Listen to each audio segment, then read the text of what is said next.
enjoy it. If you're like a classic like shonen junkie or something like that, it might not be your cup of tea. TNMP, the Nerdy Misfit Podcast, with your hosts, Connor O'Neill and Matthew Hughes.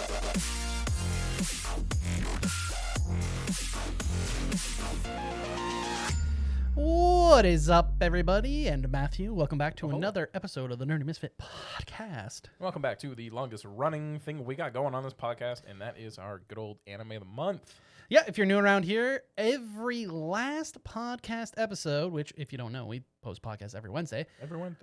Is the anime of the month episode where we, on the previous month, decide what anime we're going to watch for the month. It's a very easy concept, honestly. Really, yeah. Truthfully. And we kind of are all over the place. We've been trying to do some new stuff, some old stuff, as obviously seen here. This is an anime from 2013. And yeah, we just kind of watch it and then give our opinion on it. And then we have Troy tune in to also give his opinion. Thanks, Troy. So yeah, this one is My Teen Romantic Comedy SNAFU, or My Youth Romantic Comedy Is Wrong As I Expected. Whatever title you prefer. Or, you know, if you speak Japanese and you know the title better than us. So. Either of those. But yeah, the air date was spring 2013. This is only season 1. This does have, I believe, 3 seasons in total. This one is 13 episodes.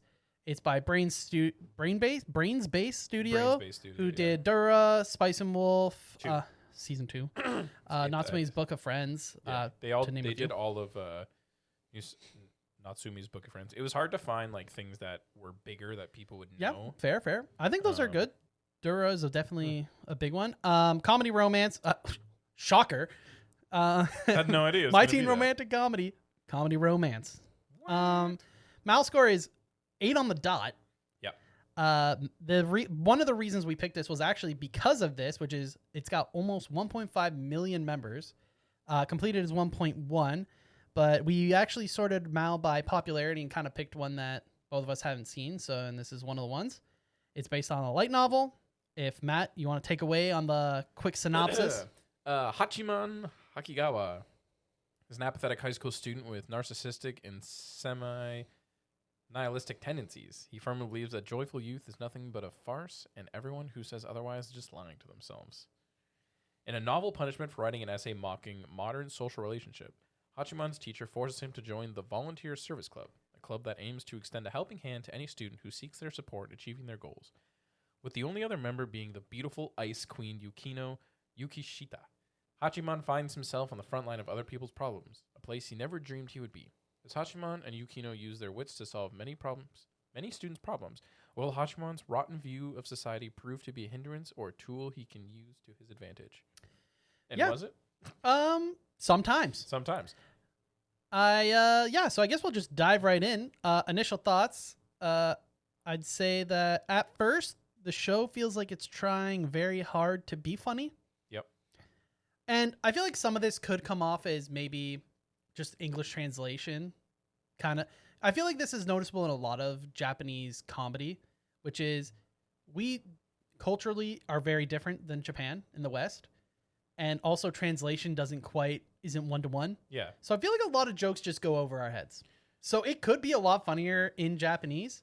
Unfortunately, we do not speak Japanese. It's like the Monogatari series, right? Exactly. There's a lot of like cool references and play on words that only work in Japanese. So I feel like maybe a lot of it goes over our head, so it just isn't as funny. Yeah. So that was my initial thoughts, and that's pretty much it. Other than that, I was like, okay, well, I mean, I have to watch it.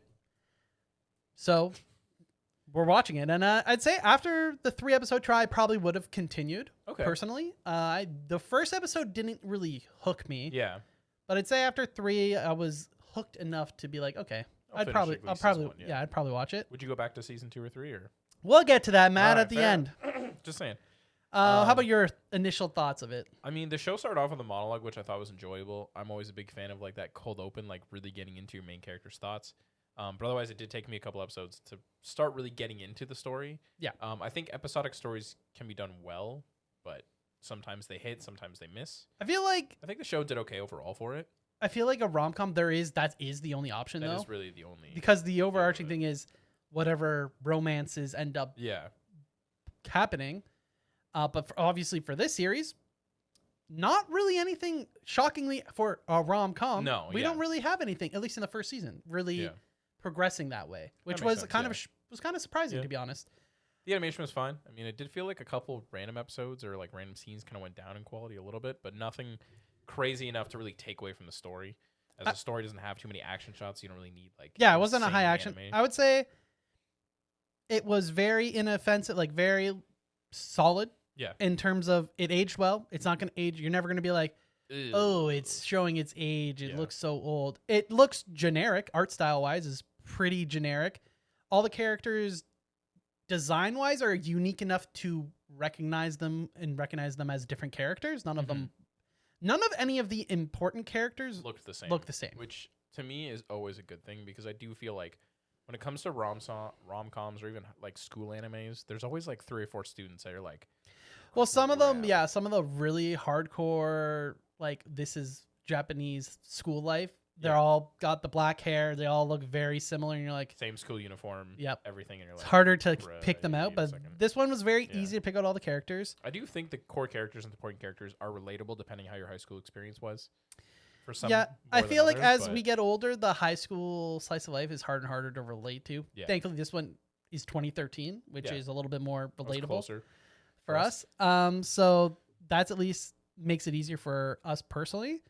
I'd say there were a few characters I enjoyed that weren't the main cast. I think Same. the Chinibyo guy I thought was pretty hilarious. Yeah. He also ended up playing some big parts in Blade the Master General. in the final arcs, which I thought was funny. I was surprised he did come back. I really thought he was just. He was going to be one of the one-off episodic because characters. we in this story the plot, like Matt mentioned when he read the synopsis, it doesn't follow your typical rom-com. We kind of follow our MC who is very dry Yeah. and basically hates the world, like, you know, very Classic. pessimistic and just says things how they are. And in a way, it's almost kind of making fun of rom-coms where the main character he's not quite fourth wall breaking, but he's almost like making a joke as like, oh my, like if my life was a rom-com, this would Yeah. be so cliche if this happened kind of idea. He's self-aware. Yeah. But not to the point of breaking the fourth Yeah. wall. But like most rom-coms, episodic, as we're following the different scenarios from the school club, which I found this to be a little bit different, which was the school club is the volunteer service club, where Even though he's voluntold to join it, he's but it's voluntold to okay. do it. But they're part of the volunteer service club, and the whole point is where they're just helping other classmates with their issues. It was very interesting. Yeah. But yeah, it was the middle section was very like random issue. How do they solve random issue? Done. And he kind of fell into that random guy, random issue, help him, done. And I put this actually as one of the negatives, which is in the middle part of the show, it was a little bit slower and a little bit more like, who's the random classmate of the day that we're helping? Yeah. And it does feel almost like you can watch the beginning bit of the show, like let's say the first 4 eps, skip the next 4 eps, watch the last 4 eps, and you don't really feel like you miss much. No, exactly. So that's a bit of a negative on the show, that the middle is kind of like, whatever. And I will say, obviously, we know that there's 3 seasons. I will say the first season maybe lacks a bit more character development for some of the cast. Yeah. I guess we'll say the main 3, right? Yeah, it's kind of what I put in. Yeah. I feel like we really get nothing about Yukino. And honestly, we don't get much for Hachiman either. A little bit, but nothing. Like, too we just much, get yeah. like what he's like on the surface. Yeah. And we don't get like dive deeper into it, or maybe the reasoning as to why he's like that, which would have been nice to get. I don't know if you feel like there were any other negatives that you kind of noticed throughout. I mean, nothing like crazy. I mean, this is a negative, but it's also kind of a positive. I just didn't like her older sister. Like the vibe she gave off. Yeah, like, but it's not a bad like. She wasn't passing your vibe check. Yeah, I was like, I don't like her. I But again, that's good storytelling, I find. I liked her because it gave a little bit. It was like that little bit of stuff of information we did get about Yukino was because of her sister. Yeah. Right, where we're like, oh, okay, her sister was very successful, smart, is like the perfect daughter for her rich family. Like, you can kind of see what Yukino's competing with or is striving to be like, but obviously in her own way because they're very different. Yeah. But yeah, her sister also showed up at pretty random parts. Like at the end of when she's helping with the Culture Fest. Yeah. Positives. I liked that the show wasn't actually forcing romances. Like it wasn't shipping people just for the sake of shipping. I was kind of worried about that. But it felt they did okay. Pretty natural as like, hey, I don't really know you. You don't really know me. We're getting to know one another. Oh, I don't like this about you. Well, I don't like this about you. Well, we're getting over it anyways. Cause even though they're not saying they're friends, but they're friends. And I like as we're more naturally seeing the relationship as even just friends develop before just being like, oh, I'm into this person romantically, deep and passionately. Other than that, I wrote down that even though it did start slow, the show does eventually hook you in with the characters and does enough to make you want to at least continue through. For me personally, yeah. What about you? What were some of the positives you picked up on there? I mean, the show was not like I enjoyed the opening monologues the most. I think there were a lot of inner monologues too. I did enjoy that throughout because of the character development we did of the main character, like Hachiman, I think it was definitely through those monologues of him because you just seeing what he's thinking of the situation. Yeah, I think a big one is when they're at the camp and everyone's trying to help the one kid who's kind of been pushed out of her own group. And he's like, no, you can't just approach her like that, like a loner like that. You have to do... and he's not doing it. He's not doing it, but he's like thinking like, oh, you need to do this. And you're kind of getting the idea that he can help, but he chooses not to sometimes. Yeah, but he's like self-aware of it. So I kind of like that regard. Another big thing too was Blade Master General, my favorite character. As soon as he came in, I was like, I don't know what this character is going to be like, but like him being like, oh, I want to write a light novel. I want to do all this. And I'm like, I relate to you, sir. I'm like, that's the high school experience. I remember being like, oh, I'm such a loser, but I really want to write a novel, fair. You know? Yeah, I don't think this is a bad anime. No, yeah, for sure. Like, I think it's a good, like, we'll get into this actually more after for enjoying my final thoughts, but like, yeah, it's a good anime. Solid. Not like a 10 out of 10. Definitely not a 10 out of 10. The music was... The opening was great. It got stuck in my head. I don't know if like I'll remember it forever. Like it doesn't like stick that hard. No, but it's catchy. Catchy, the fun. Visuals were nice. It gets you wanting to watch it. Exactly. Like I don't tend to skip intros when it comes to the anime of the month, but this one specifically, I was like, yeah. You're like excited for it? Yeah. No, I can relate. I never felt like, oh, where's the skip intro button? This one was very fitting for the show. Kind of got you in the mood. OST was decent. I feel like a broken record when it comes to anime month, but there was nothing too memorable, but it wasn't like not fitting. Yeah, like it's just, the score was fine. Like it hit the heartstrings when you needed it to. Nothing like tear jerky in any way, but they did good with the music. It fit. Sometimes for me, good scoring, good music is when it's not memorable because that means it didn't stand out in a bad way. Like it's weird. That's fair. No, I see what you're saying. It's like you think of maybe like, are you remembering any of the music from John Wick? No. But it's probably like what, a 7 out of 10 because it all fits. It all works for what's happening in the film. He's not like getting angry about his dog dying and there's like crazy fun. But it's not like Star Wars where you can just like start. It's not humming an iconic the songs. Score in any way, but it's got good things. Even like the Avengers theme. Yeah, for sure. Like that's an iconic thing. Dune, the OST or OST, the score in Dune is very memorable at this point now. Inception, there's a big one, for example, right? Like Hans Zimmer does phenomenal with those movies. We're just gonna we're just like picking up all the Hans Zimmer stuff. Yeah, but anyways, that's what we're trying to say here is that like the music was good, not memorable in a bad way. Yeah, you're not gonna remember any of it. Yeah, but it didn't take away from from what your experience at all. And did they replay the intro at all throughout the season? I think they may have once. Okay. Because that's sometimes that will make the intro. I mean, the biggest one that comes to mind when I think of that. Tokyo Ghoul, I know. Is what? Tokyo Ghoul. Oh, Tokyo Ghoul's a big one, but also Full Metal Alchemist, Brotherhood. They do play. They play a couple of the intros, yeah. But that also has like 4 or 5 intros, so yeah. But yeah, Tokyo Ghoul is obviously the biggest one for that. Yeah. I mean, it's just a cliche at this point where, the 12th episode of a 12 turning episode season. point, end They of the play the season. opening. Yeah. I'm honestly expecting it for Solo Leveling. Yeah. The final episode when it airs. So. It definitely has to. But yeah, enjoyment. I'd say overall, yeah, I would say it was enjoyable. If this, you definitely have to enjoy slice of life. Oh, definitely. Rom-com-y elements. That the whole school story setting. You have to definitely be a fan of all of that to enjoy it. If you're like a classic like Shonen Junkie or something like that, it might not be your cup of tea. Which, speaking of which, let's jump to Troy jump to right Troy. now. Let's jump to Troy right now, and he'll give you his 2 cents. Perfect. Hello, this is Troy from the Nerdy Misfits Gaming, and this is my thoughts on my teen romantic comedy SNAFU. Hopefully I got that name right. So this is my first rom-com type of show. And as the show went along, I'm sure a lot more things went over my head.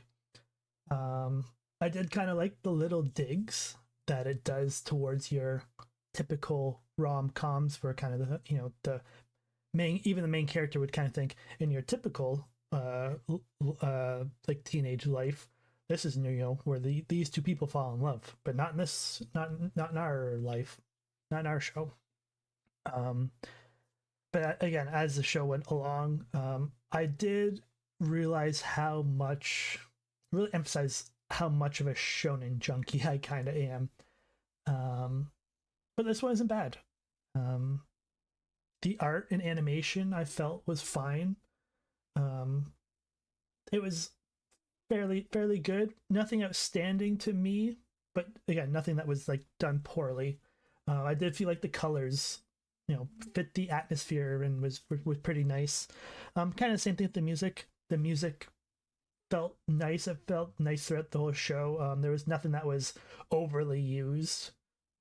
Or the same thing, I didn't feel like anything was underly used. I felt like it was overall pretty good. The whole theme may not seem to be my cup of tea, but if I take the show as is, I think it's a solid show. I'm trying to keep my personal kind of little bias out of it.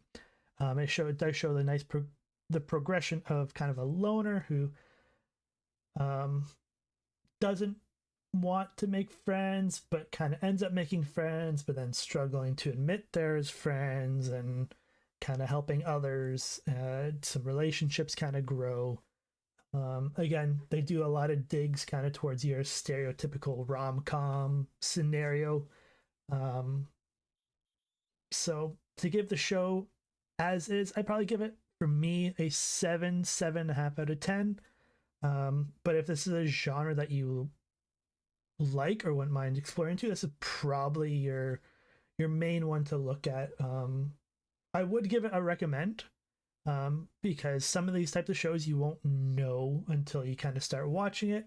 I did just only watch the first season. If I'm not mistaken, as it kind of show goes on, I do believe I've heard that it does get a little bit or even better. So, yeah, why not give it a go? Thanks. And thanks, Troy, for Thanks, Troy.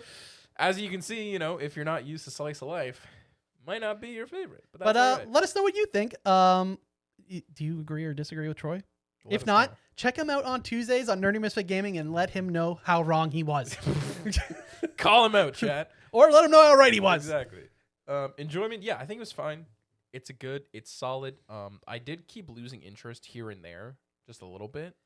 Probably during the middle sections. Yeah, I'm exactly. imagining, That's yeah. what I mean. But doesn't mean it was bad. It fits in the classic slice of life anime. Yeah. You have to like the genre. Yeah, it's so funny too. And I feel like there's better slice of life romancy shows to watch above this. Yeah, but I think this is a great introductory one. Oh, do you think it's? I feel like maybe it's on. Not necessarily great, but I think it's a good one to be like, this is kind of the genre. But it will get better. But I feel like it's not true per se to the genre. Okay. If that makes sense. I feel like it's disingenuous to say most rom-coms are like this. Mm-hmm. I feel like it's more honest to throw them in the deep end of something else. Yeah. Like we watched Horimiya. Yep, that's a good one. I feel like Horimiya, although I would also say Horimiya might be one of the best. So maybe it's unfair to also jump into one of the better ones right away. Toradora is good. I think that Toradora could be a solid like intro into the genre. It's a bit longer, obviously, but it does give a little bit more like I feel like some of the elements are a little bit more funny. The romance is cute and you like actually notice it more. Obviously, we only watched season 1, so maybe we'll notice that as we go further. But yeah, I would say like checking out a more traditional one first is better. Yeah. It just wouldn't be my first choice personally. I do have to laugh because I'm looking on my anime list and the genres are obviously comedy, romance, and the themes are school and love polygon. But really, yeah, I guess technically it's interesting because you click on love polygon and it gives you 108 different animes. Well, because then it probably goes into like harems where this really isn't a harem. The first one is Sword Art Online. Yeah, he has a harem. I know he does, but. And then the next anime of the month is also on this list. Of course it is. Fruits Basket Season 1, Inuyasha. Yeah, Inuyasha. Orange. And a bunch of other animes that I'm not familiar with. But let's dive into the final thoughts and recommendations. Yeah. Would you recommend this? Yes or no? Overall, I'd say I would recommend it, but it wouldn't be my first choice into the genre. Okay. I would definitely recommend something else over it. Mm-hmm. But, you know, if you really like the genre and you haven't seen it yet, then yeah, definitely check it out. I'd say overall probably 7 out of 10. I did put 7 out of 10 as well. I said it it's fun. It's classic. It's cute, like, chill. It's school, slice of life. Honestly, in some cases, maybe the main character is very relatable. That's what I mean. Even if he might act upon it and you won't, his inner monologue might be very relatable to some of your own inner thoughts. Characters are relatable. Whether you could be that popular girl, more of the loner, that really big nerd, the girl that just wants to be liked by everyone, you want to play sports. Like it has, I feel like, a character that's on average somebody will be able to relate to. And once again, we've only seen season 1, so we're only basing this off of the first we don't know season. if Maybe season 2 or maybe 3 after season 2 and 3, we're like, yeah, no, this is a must watch. You never know. And that dives into the big question, Matt, which is, will you be watching the remainder of the seasons of this show? I think I have so much other stuff to watch that right now I will say no, but I could see myself watching it in the future. Fair enough. I would say I probably will end up finishing it, probably before Matt. Yeah. Matt's also the same person who we watched Haikyuu for Anime of the Month last year. Why you gotta call me out like this, man? And has not watched a single episode after, which is crazy. It's worth noting that I actually watched all of Haikyuu before, when we were only supposed to watch the first season. I watched all of it in the month. That's how much I think that show is just fantastic. Here. And speaking of fantastic shows, we're going to slide into our April Anime of the Month. Yeah, this one's a bit of a... This is the first one that we've both seen before. And we dropped the ball last year. And this is a missed opportunity. Why don't you give the details about it? I'm going to try and pull up my anime list to see if I can find out when I actually watched it. Because this was one of my earlier animes that I watched. Fair enough. Okay, so this is a big hitter, for sure. And also falls into the love polygon. Yeah, and it's Your Lie in April. And we're watching it for the Anime of the Month of April 2025. The air date was fall 2014. Episode count is 22, which means, get started early, folks. Take it from us. We're a bit we procrastinate just a bit sometimes when it comes to the end of the month. So I would recommend, if you want to be part of this discussion, we would be more than happy. Sooner than later. Yeah, we'd be more than happy to feature you guys on the podcast. Join the Discord down below, or even drop a comment down below of what you think about this anime or Your Lie in April for the future, that we can discuss on the podcast. I would recommend the Discord just because there's a particular spot that you can do it and we can just go back and forth. Yep. Totally down to do it. Anyways, 22 episode. Get started early. Studio is A1 Pictures. The current score on my anime list is 8.64 from 2.3 million users. And this is based off of a manga. The synopsis is we have Kosei Arma, child prodigy known as the human metronome for playing the piano with precision and perfection. Guided by a strict mother and a rigorous training, Kosei dominates every competition he enters, earning the admiration of all his peers and praise from the audience. When his mother suddenly passes away, The subsequent trauma makes him unable to hear the sound of the piano, and he never takes the stage thereafter. Nowadays, Kosei lives a quiet, unassuming life as a junior high school student alongside his friend Tsubaki and Ryota. While struggling to get over his mother's death, he continues to cling to music. His monochrome life turns upside down the day he encounters the eccentric violinist Kaori, who thrusts him back into the spotlight as her accompanist. Through a little lie, these two young musicians grow closer together as Kaori tries to fill Kosei's world with color. I feel like that's a very solid synopsis without Giving anything away. It's obviously, like you said, this is a series we've actually both already seen. We will have Troy, maybe Eddie, participating in this anime of the month, and I'm pretty sure both of them have not seen it. So we are interested to see maybe perhaps what the Nerdy Misfit Gaming has to say about it. But yeah, it's it's April, and we're watching Your Lie in April. Exactly. My anime list is so hard to figure out when you actually watch it if you don't particularly if yourself. you don't put it in yourself. In theory, I did it and I put a couple different filters and stuff on it. It was around about 180 anime ago for me, and this was around the time I was watching like Fates and Limited Blade Works. Okay, so this might be my first slice of life anime. Yeah, may have been one of your first non-shonen-y action-y. Yeah, not Pokemon movies or. Yeah, fair. This will be my 6th time watching it. Watches it every year in April ever since he saw it for the first time. But yeah, I'm excited. And yeah, there's a bit of a drop ball, not gonna lie. Last year probably was when we were like, what should we watch? And we're like, oh, I have no idea. Yeah. A little bit of a missed opportunity. But hopefully you guys will join us. Like I said, the link tree is down in the description below. You can join our Discord to be part of the anime of the month. If not, feel free to just drop a comment down below. What did you guys think of my teen romantic comedy SNAFU, first of all. And then if you want, drop a comment down below to let us know what you think about Your Lie in April if you've already seen it and you want to kind of be involved in next month's episode. But until then, we've got a long, what you said we have 5 episodes in April? Yeah, it's 5 weeks in April, 5 Wednesdays. So maybe technically an extra week to watch it. Yeah. But yeah, guys, we really enjoyed doing Anime Month. Obviously, we have some big anime stuff coming up in the future. We've got the Crunchyroll Awards, which we'll be covering. Like week or two. We have a episode coming out with Gray soon. Yeah. Just stay tuned if you're big into anime. We got a lot of anime content coming your way. So bada bing, bada boom. And until then, thanks for listening. Bye. Bye. TNMP, the Nerdy Misfit Podcast. Don't forget to join the island by dropping a follow. Thank you. And see you next week.